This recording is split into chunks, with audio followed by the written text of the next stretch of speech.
Good afternoon. We'll call the July 13th informational meeting to order. First item on the agenda is an update from our city clerk, Deborah Owen. Thank you, and good afternoon, Sioux Falls City Council. Just a quick reminder about this Wednesday. I believe you have a meeting with the county at Hy-Vee. And just to remind you about that, I believe that agenda was set is just to look at joint issues and joint funding of upcoming projects and just to have a discussion. Of course, those are open to the public and those are noticed on our public meetings, so anybody who would like to attend may. And then finally, just a little packet of information, kind of an update. As you know, the Districting Commission had given you their final report, the map, on May 4th. And what I provided for you was a copy of their report. In addition, the ordinance that came forward at that time. And then, as the request of the Council Chair, Pat Costello, I had met with the City Attorney this morning to discuss the issue further. And I just wanted to give you an update. So in that little packet you'll find just kind of a reiteration of what happened on May 4th, where the Commission had given to the Council a report with the proposed precinct changes, but not district boundaries. The district boundary changes are found in the ordinance that was given to the council or submitted to the council on May 4th, and that's on your electronic agenda, but I'll give you a hard copy. In addition, there was a supplemental report from the chair, Susan Sabers, pardon me, and then also there was a couple of maps out there. One of the maps reflects the ordinance as it is in law now, and one of the maps kind of, if you will, reflects the ordinance as it is proposed in the new, in the ordinance that the council has a hard copy of today, if that isn't confusing, pardon me.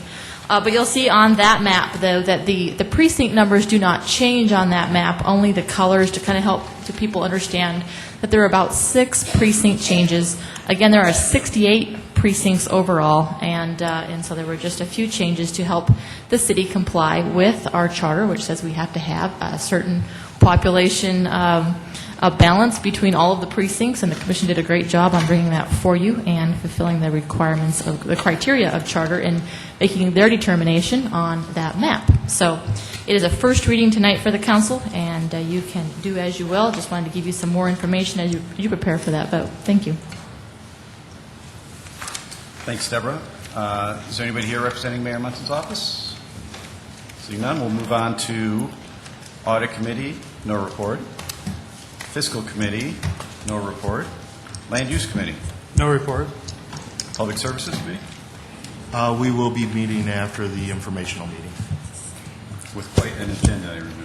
with a large agenda. Okay, so we'll open up for City Council discussions. Councilor Knudsen. Just a friendly reminder to all of you that we are invited to the Leading Green meeting tomorrow from 11 to 1 o'clock over at City Hall in the Commission chambers, you know, the on first floor there. And again, it's just that environmental, you know, recycling, etc., more than recycling meeting. And I'm going to try to get to at least half of it, so because I have something after that. But just wanted to remind you to think about coming. Okay. Councilor Litz? No. You hear me now? Okay. Say, I had a question for Deborah, and I realize you're a novice at this job, but after Deborah gets done, you're supposed to ask me anybody if they have questions of Deborah. Just kidding. I'm living and learning, all right? Deborah, I was wondering, is there a particular precinct, was it 3-2, the precinct 3-2, that was the one in question here? You know, there was one precinct that at the time the Commission had heard from, 3-4, I believe it was. And out of 68 precincts, they are the one who did voice their concerns to the Commission. The Commission had 2 public hearings on that, and then, again, finally delivered the map to the Okay, but they brought that forward, but there was one precinct out there, and I think it was 3-2 that the legal question was posed on in 2001, and is that the one that's still in question? Actually, there was, and actually Jeff Schmidt is here, but there was, when Jeff and I were working on revising the ordinance to prepare that to come forward with the Commission, we did find that there was an error in ordinance over time, somewhere back in time, that we had 2 precincts, or 2 numbers for 1 precinct, actually. So we didn't add or delete a precinct, but we found that there was a point in time when some law was brought forward. As you know, we bring changes to those precincts all the time when we split those for the city growth. There wasn't a proper change in law, and so you're right. That correction is in the ordinance that is before the council tonight for a set a date hearing. So that would be, that correction would be in there, because Yes. the reason I'm concerned about it is that I live in that precinct, and there were some questions about it in 2001, and now we're revisiting that thing again, and then I think next year, in 2010, this will come before the legislature, and they'll have to appoint a redistricting committee again, am I correct? The state does it every decennial census, or every decennial, or decennial? Every 10 years? 10 years. And yes, they'll do that. But also because the charter has two provisions that kick in as to when the city will redistrict and the council will appoint a districting commission, is either by the growth of 15% of the city or every census. And so the city will have to do that as well. But so will the legislature, yes. Okay, so, but the city's schedule could be accelerated depending on how many people we put in that move to Sioux Falls. Is that's Yes. what you're saying there? Yes, there's Okay. 2 triggers in the city. Okay.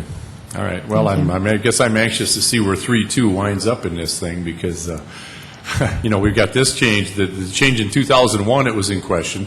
We have this change here again that affects that precinct, and then we'll have it again in 2011. And I kind of feel like an orphan out there, and I'm just kind of worried there may be something, it's my luck to have something come up with that, so. Or to say you're just well sought after, perhaps, as a precinct. Thank you. Councilor Staggers? Yes, I just wanted to report to the City Council. I got a phone call from somebody who was very upset about this issue, and I've also heard about this before, so this is not the first time I've heard about this. It's in regard to 57th Street with the new median there. There are some people who simply do not like how it's designed. They don't like the large rocks that are there. They don't like the sprinkler system that's sprinkling water all over the street and getting their cars wet. And also, I've heard the same thing about 26th Street, too. Some people just simply do not like the median there by Rosa Parks. So that's all I have for this afternoon. Mr. Chair, I also had a comment on the sprinklers in between there running water all over the street and being ineffective. I mean, this time of year, with all the rain we've got, there seems to be an excess of water out there.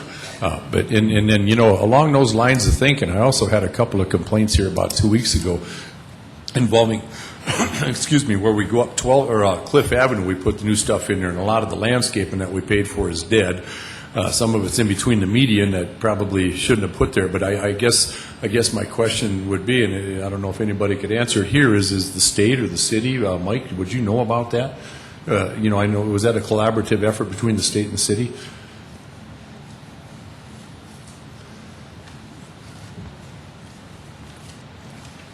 I assume you want me to come up here to the... Yes, sir. Yes, sir. To the witness stand. Mike Cooper, Planning and Building Services.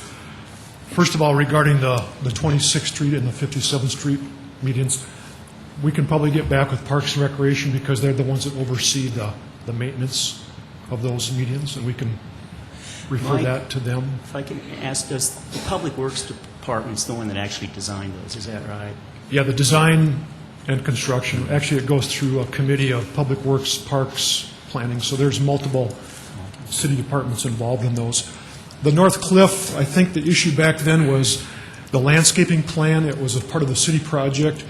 The time of the year, the type of conditions that was installed, it all died back, and so now we're trying to come up with an idea of what to replace it with. And so I haven't been involved in those discussions recently, but I can certainly take that message back to Public Works.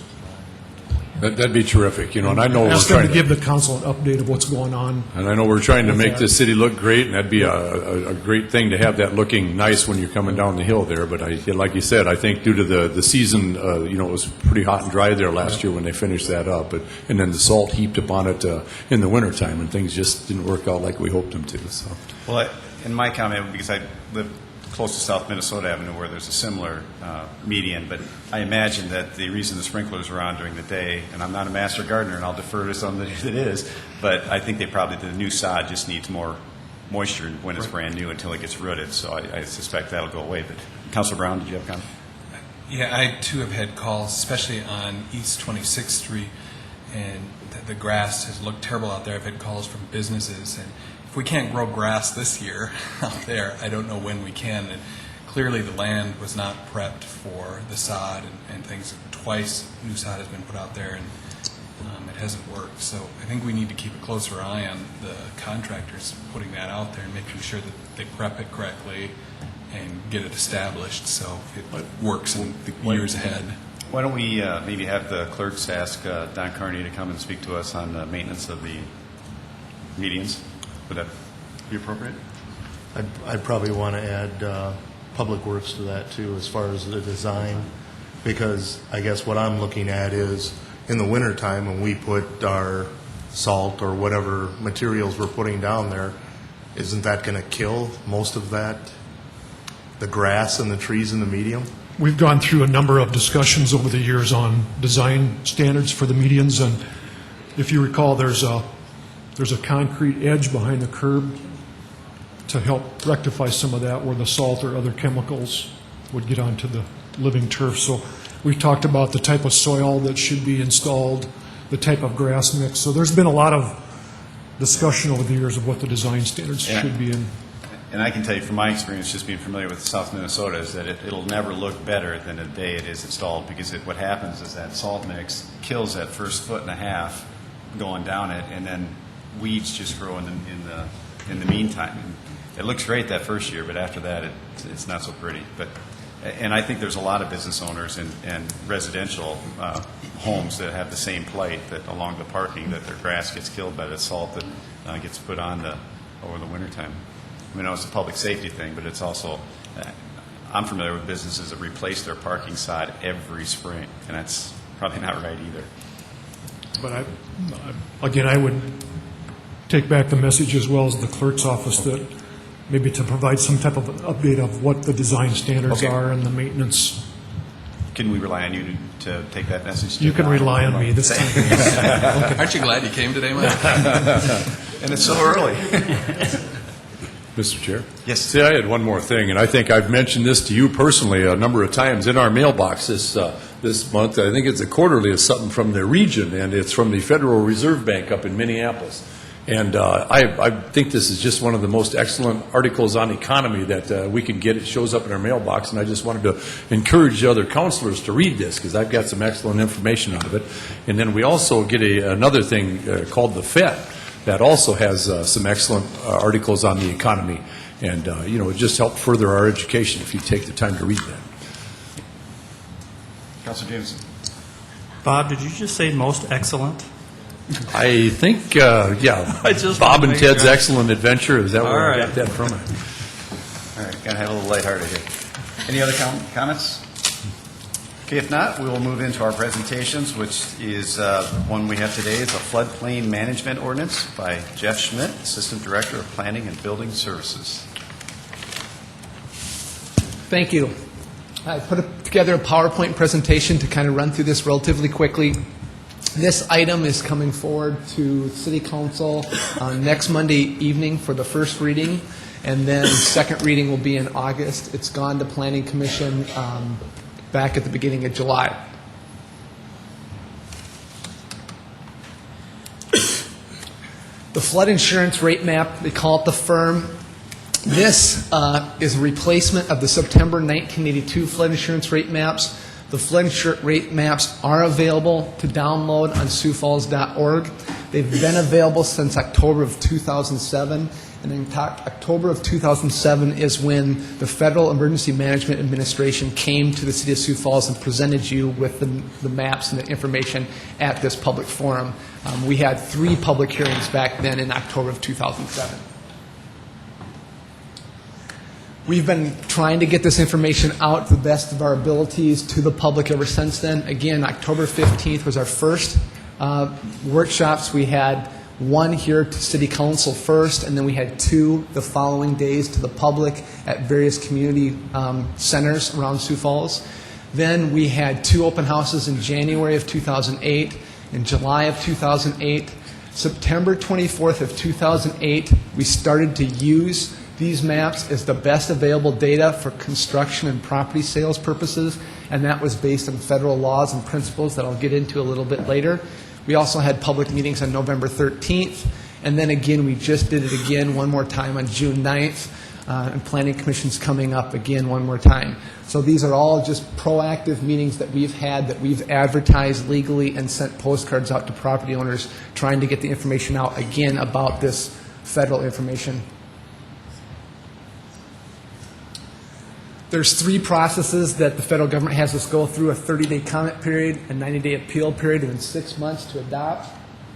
The 30-day comment period was back in the beginning of 2008. At that time, we did submit comments to the federal government in regards to the letter of map changes, in regards to provisionally accredited levies that we have in place, and we asked FEMA if they would please allow us to continue to share our contour information with the public.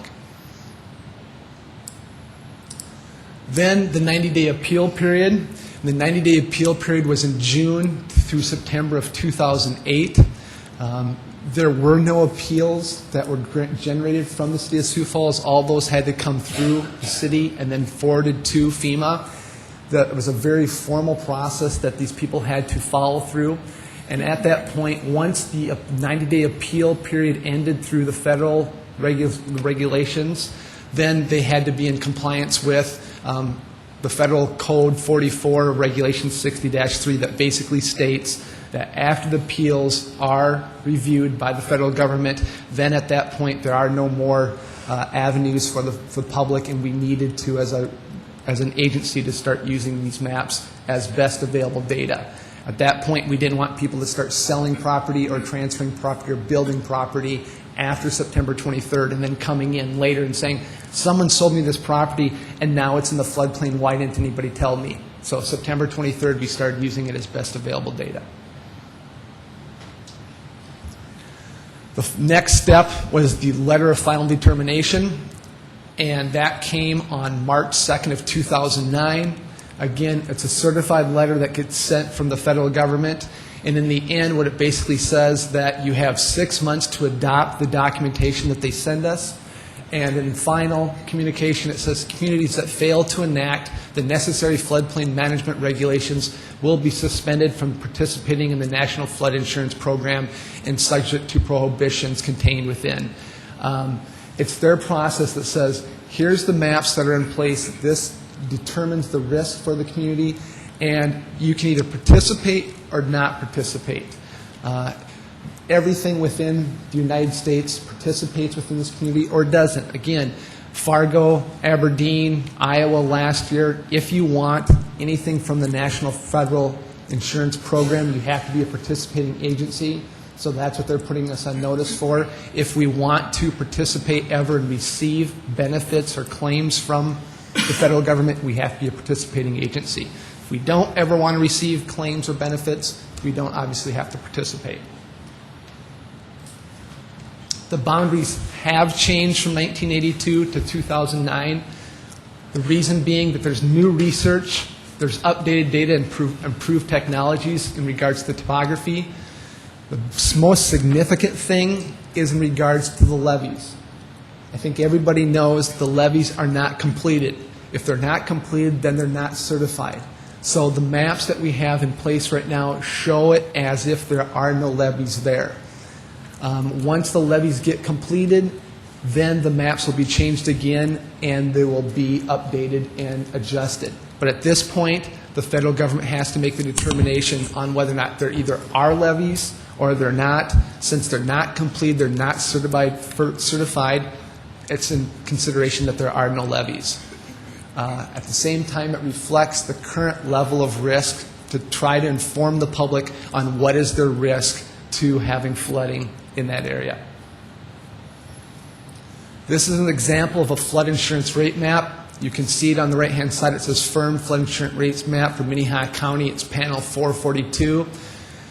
I'll get into a little bit the challenges, and there's some expert witnesses here, either from the public or property owners that have dealt with me on this.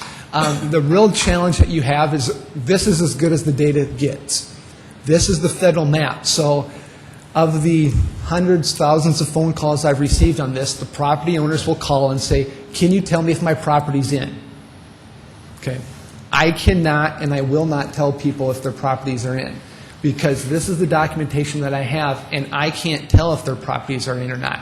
Plus, as I'll show you, the federal law sets up that the only ones that can actually make that determination are the lending agencies. I can look at this along 15th and Garfield, 15th and Elmwood, and I could look at it and say, it doesn't look like your property's in. However, the bank can call and say, we own your property and we don't want the risk and we want you to get insurance. So then what happens from the city's standpoint, if we've told them that they're not in and the banks who have the regulating authority tell them that they're in? Recently, in the last year and a half, Wells Fargo was fined $175,000 for not following through and requiring the loans that they have to have insurance. It's a federal program. It's not a city program. The banks are the ones that are required to do the insurance, not the City of Sioux Falls. So we went from 800 properties back in 1982 up until today to 2,600 properties in the City of Sioux Falls. The values that we can continue to show you in regards to the values for these areas. There's individual risk assessments that you go through and look at. And then what I have here in this last little section in regards to the floodway is really regulated by FEMA. The floodplain can be regulated by the City of Sioux Falls and the Board of Adjustment. This is, I've already referred to this, but the letter of final determination came through in regards to that construction aspect and using it as best available data. And the communities are required to use the base flood elevation and the floodway data for regulating floodplain data once the appeal period has ended. What is a flood? Flood is not when your sump pump backs up or if you have seepage in your basement. Flooding is water over land and into a structure. A lot of people are very confused that, well, I don't live anywhere near Skunk Creek. I don't want insurance. I don't need to buy insurance. Fine. I tell them, then don't buy insurance. If you don't think you're ever going to have problems, don't buy it. However, I think the majority of the council members up here realize that our most recent flood damage was from those concentrated rainfalls in the heart of the city. Those are not shown on these flood maps. Those were big rainfalls in the heart of the city, and if those people would have had flood insurance, it was water over land and into the structures, and they could have received compensation and claims on flood insurance. However, if we're not a participant, then they can't participate in the National Flood Insurance Program. We do have flooding in Sioux Falls very frequently. Big Sioux River's flooded 17 times and Skunk Creek 7 times. I think it's also been interesting to notice and understand that the March and April floods are more from snowmelt, like Fargo's was recently, and the flooding that's rainfall is more June. Well, right now it's July events, and that's the Aberdeen and the Iowa floods that we're seeing. Now, where we're at, the June meeting that we had, we really tried to explain to the public and have that last public meeting to try to explain flood insurance. You're not required to get flood insurance. The property owners make those decisions. They have 30 days prior to adoption to get their insurance because there's a lag period there. So if it becomes effective September 2nd, they have to have their insurance in place by August 2nd. They can grandfather it. That's why there's this 30-day process. If they're going into their insurance agents and buying the insurance now, it's locking in a rate right now based upon what's in place now. So they're looking at the 1982 zones and the 1982 rates, not the new 2009. So when people call and talk to me about this, it's usually a 10 or 15-minute conversation to say, make your decision now, determine your risk. Even if you want to cancel your policy in 2 months, 6 months, or a year, it's better to make those determinations now than waiting until September 2nd and saying, yeah, I think I should go buy insurance and buying the new rates. Also, very important to understand is flood insurance is assignable. So I can have flood insurance on my house, and then when I go to sell my house, I can assign it to the next property owner. So if there's a street that was in the floodplain, there's 10 property owners, and there's 2 houses up for sale, there's a real value for one of those homes to have that property in flood insurance because they can assign their insurance to the next property owner versus the one that doesn't have insurance. And then they come in and they go, well, now I have to buy insurance to close on my home based on the federally insured mortgage program in the banks. Now what's it going to cost me? versus someone that bought it previously in this grandfathering process. Insurance, it's through the National Flood Insurance Program. It's a national program. Anyone can buy flood insurance, but most people are getting it because they're required to buy it through their banks. Insurance, who needs it? If you have a federally insured mortgage, that's the process. When do you need it? How long should you have it? You can purchase it based on this 30-day grandfathering rate prior to being placed within the floodplain zone. How much is it? It will not vary from insurance company to insurance company because, again, it's a federally insured program. It's what zone you're in and what the value of your home is. So people that think they can shop around, it doesn't make a difference. You should just call the one insurance agent. Some property owners still feel that they're not in here. They can get their property surveyed and show that their property may need a letter of map amendment or revision and contact FEMA and revise the maps.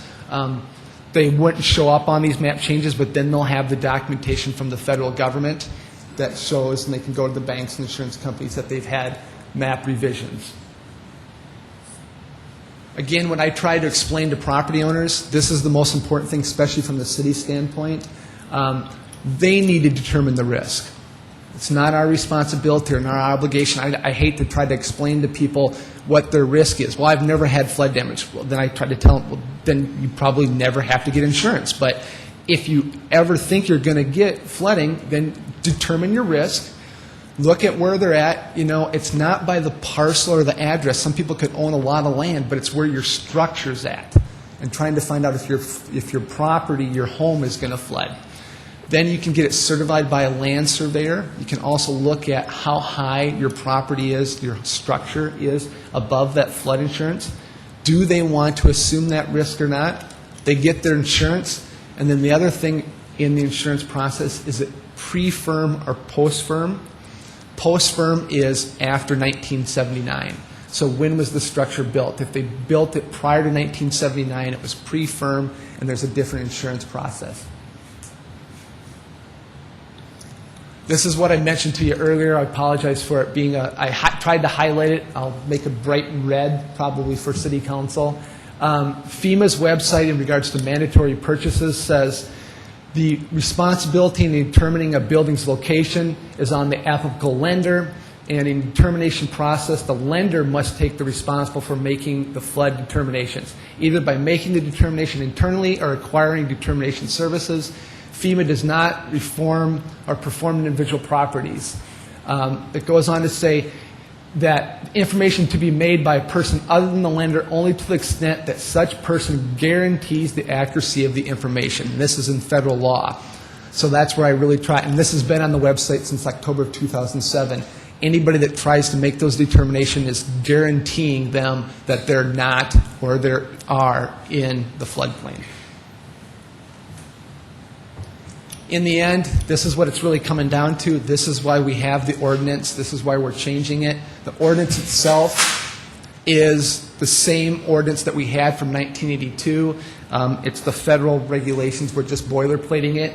What we're trying to do is we're trying to explain and look at the cost of insurance, the areas that are impacted by the boundaries. The property values will be impacted by this. Those are questions and concerns I get. What about the residential values versus the non-residential values? Non-residential values are greatly, I think, impacted because of their insurance costs. Blight, I think, is going to be a big issue. There's going to be a lot of homes. This is what I've preached on at neighborhood meetings quite a bit. There's significant homes in these areas that will not be able to afford this insurance. At that point, if they can't afford their insurance, what happens to their home? They can have the banks lock them in and force them to pay for the insurance, and then that escalates into foreclosures and bankruptcies. Those neighborhoods, then what happens to those neighborhoods? It's really going to have some impacts on blighted conditions. However, the issue really comes down to we can't ignore the issue either and tell them that they're not in a floodplain-prone area. They are in a floodplain-prone area. Construction practices need to be discussed and looked at in regards to maintaining their homes and reconstructing their homes. If they build their properties, do they need to meet the new flood insurance regulations. Even back in 1982 up until today, we weren't allowing people to build in these floodplain areas. So we need to look at that. Information data sharing, I've tried to answer the questions when the people call and have it out on the website, as well as having these 8 public meetings. We've, as the city, really looked at our risk and our land uses. We've preserved the land along Skunk Creek and the Big Sioux River. That's where our parks are. That's where our greenways are. That might be something we even need to continue further to look at. Should we go out and look at land uses and preservation versus letting people build within the floodplains? And then do we continue on to look at FEMA's disaster assistance? Because that's really what we're talking about, is there are areas along Big Sioux River and Skunk Creek that are going to have flooding at some point, and if we ever want FEMA's assistance, we need to proceed forward. Any questions or a lot of concerns? Councilor Knudsen? Jeff, about, I don't know, a week or 10 days ago, I received a postcard, a fairly large postcard from Core Trust Bank with some very helpful information on this topic, and I was wondering, are other banks also sending out similar information as far as you know? Based upon the federal law, there's 30 days prior that they have to get their insurance, property owners, and 15 days prior to that, the banks have to notify their mortgagees. So that's coming through this standpoint right now. To answer your question specifically, we've also heard from Home Federal people. So Core Trust and Home Federal have already notified their properties, mortgagees. I don't know if anybody else is, but the date's coming close to the 15-day notice. And then a second follow-up question, please, is that do most insurance companies in Sioux Falls sell flood insurance? Yes. Councilor Staggers? Yeah, Jeffrey, on the effective date, that's the effective date when this all goes into practice, is that right? September 2nd? That's when this ordinance has become effective and the maps, but yet again, we've been using the maps as best available data since September of 2008. I think I got something from Home Federal. They had a date of September 9th. Is that something else? Or? No, I think it said September 2nd, but Oh, okay. Well, maybe I'm... because when all the people from Home Federal were calling, I called Home Federal and said, please send me their letter. I want to make sure I'm reading it the same way, but maybe I read it wrong. No, it's September 2nd, and that's what it says on the maps, too. If you go on the website, and I pulled up the website if you need to see, FEMA's website says September 2nd has all the maps also on the website. Any other? Councilor Litz? Mr. Chair, thank you. Jeff, I want to thank you for handling all these phone calls on just this subject here, because, you know, I look at this whole thing and what you just went through here, and, you know, we've got one federal agency, the Corps of Engineers, that was told by another federal agency, FEMA, that they didn't get the job done. And so now if you have your house insured by another federal agency, you have to buy insurance from another federal agency, but none of them are willing to tell anybody if they're even in the floodplain. I mean, Right. The whole thing is just, it gives me a headache to think about it. You know, there was a thing in there that said if we did not participate in this, would there be punitive things for us? Because obviously we're working towards getting the levees built. You know, and there's that time lapse, there's that time frame in between the time we get the levee built and we get it certified and all that these people have to be paid insurance. You know, they've taken the chance and rolled the dice this long without paying the insurance. Are there punitive things if we do not play ball with this thing? In the letter they sent, it does not say anything about punitive damages. It just says you have to have it adopted by September 2nd, or you will no longer be a participant in our program. So that is their carrot, their stick, that either participate with us or you don't, and if you don't, then you cannot come back to us again and ask for federal assistance. So from FEMA, or we can't, the insurance Correct. program? Either program, yep. So, Jeff, does that mean that, say, some of those 800 original people that Yes. were already in, that may have had Insurance. insurance would They- lose their insurance? Yes, they would no longer be able to participate.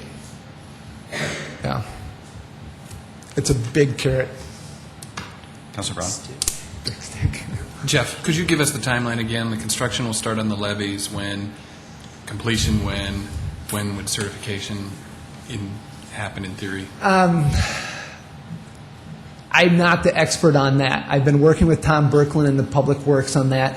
It's my understanding that, again, the letters at Washington, D.C. right now to get it signed by the Corps of Engineers that we can proceed forward still this year. It's an 18-month construction process. After that 2 years construction, including the 41st Street Bridge, then it's a year-long certification for these maps. So 3 years from now is when we would be back. I'd be back up in front of you again with a new map saying we're going from 2,600 down to, I'm going to assume, use the word literally, back to 800, but it may be 900, it may be 750, but we're going to be significantly less than 2,600 properties. So the quicker, and again, all the public, and a lot of you have been at my public meetings. I mean, there's hundreds of people at these public meetings. They're all saying, how quickly can we get that done so we only have to buy insurance for a year or 2 years, and then we can be out of this and move along. And do we know what kind of an economic impact it has, the insurance that is going into this FEMA black hole? I do. I've looked at the numbers. I'll have it for you next Monday night. I didn't bring it along tonight. Okay. Thank you. Jeff, I'm trying to remember. I know we authorized the sale for the bonds for the levy, but we haven't sold those bonds, have we? No, we have not sold them yet. Yeah. Okay. Any other questions, Kenny? Just to follow up on yours, since we also got the announcement with Senator Johnson getting the extra $4 million for the levies, I believe, how is that going to impact those bonds? Do we have to? Can we sell less bonds now, or because we got allowed to sell up to this amount, we don't have to sell the full amount. Any other questions? Councilor Jameson? Jeff, we've talked about this a lot here and in other places. Is there anything else left that the city is intending to do to inform the public about this date and this whole process? Are there any other dollars that are going to be spent publicly to inform the rest of the public that doesn't watch Channel 16? Not at this time. The last meeting that we really had was that June 9th meeting, and that was for the insurance. The one previous to that was the real big advertisement to let the public know that it was going to be, we had the 6 months to adopt, and at that point I told everybody that it was going to be September 2nd that we were going to be adopting it. And then I again at that, when we did our meetings at the beginning of the spring, I said I'd have one more meeting in kind of June to let them know a 1 month deadline. So we had 2 meetings this spring and summer to try to notify the public one more time to get their insurance. I realize, just as you do, that there'll be people calling me September 3rd saying, I never heard anything about this. But you know, some of the people in the room are, I mean, I've just talked to today about insurance and insurance issues, and the postcards have done a really good job. I still get phone calls saying, hey, I got a postcard from you back in June, but I'm looking at it today. That's about the best we can do at this point. Plus, I think the banks are generating a lot of traffic because they're telling them, the banks saying the letters from Core Trust say, contact the city for more information. So you really don't have any other ideas, anything new, additional? I just hate to see anything, any effort go undone. If I don't want to wind up at that same time and people going, I never heard a thing about this. Right. We were on Channel 16. We've done the video. We've done the 8 public meetings. I'm on the public media quite frequently. I'm looking at Jonathan. We've done as much media as we possibly could do. I was just on Kello again this weekend. So I try everything. If there's something else that I've missed, I'd be glad to go out and try it because we've done well above and beyond what the federal government would ever do, which was just a legal notice in the paper. But we're trying. Councilor Knudsen? Would we want to try to just do some PSAs or public service announcements with the radio stations and all the television stations, or maybe that's what you meant when you said you've already talked to Kello? That's what I have been doing, but it doesn't mean that I can't try another one. Yep. Seeing no further questions, we will move on. Thank you very much, Jeff. Next is that we have an executive session, and we have a pending litigation issue to discuss. So we'll ask all those that are not a part of that discussion to leave the room. Yes, ma'am?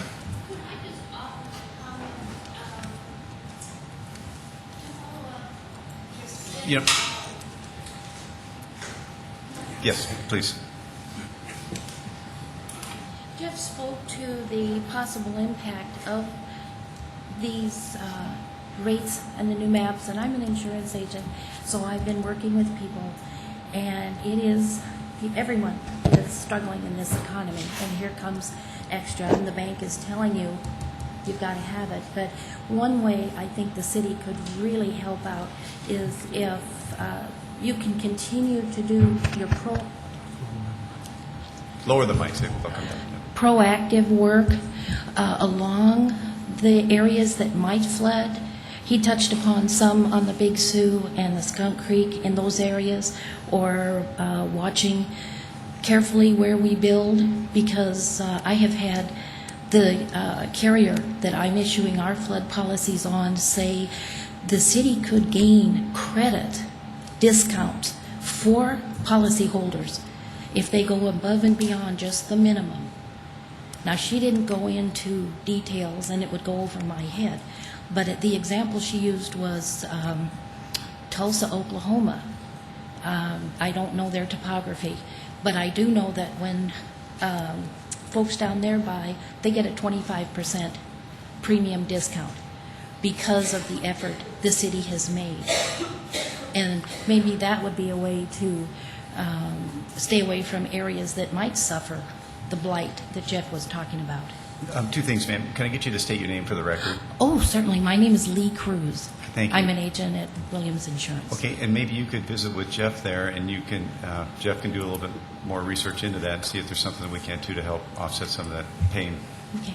Thank you. you. Yeah, Counselor Sayers. I guess I have a question, Lee. Sure. You were mentioning these premiums that people are going to have to pay now. Can you give us some insight as to how much that is? Oh. Yeah, I know there's a lot of variables, but I mean, you There know. is because there's residential premium rates. How about a residential? I can use 1,800 square feet. one I just dealt Okay. with. They come in package where you buy a level for your residence, say $250,000, and the contents with it is $100,000, and that, depending on your zone, where you come up in that flood determination, that one I did was $348. Per year. That's Per year, correct? per year. Yep. Yes, sir, these are annual. Jeff, do you have anything to add to any of the discussions? I'm aware of the community point, so Okay. Lee and I talk frequently, so. Okay. All right, well, Are you looking for a motion to adjourn into executive session, Mr. Chair? please. So moved. And I'll second that motion. Knutson? Sorry, point of order, you just need to declare the reason for going into an executive session, if you would. I think I did, pending Okay. litigation, yeah. Yeah, you did. Okay, so we have a motion and second. All those in favor, say aye. Aye. Aye. Opposed, same time. Seeing none, we will move into executive session.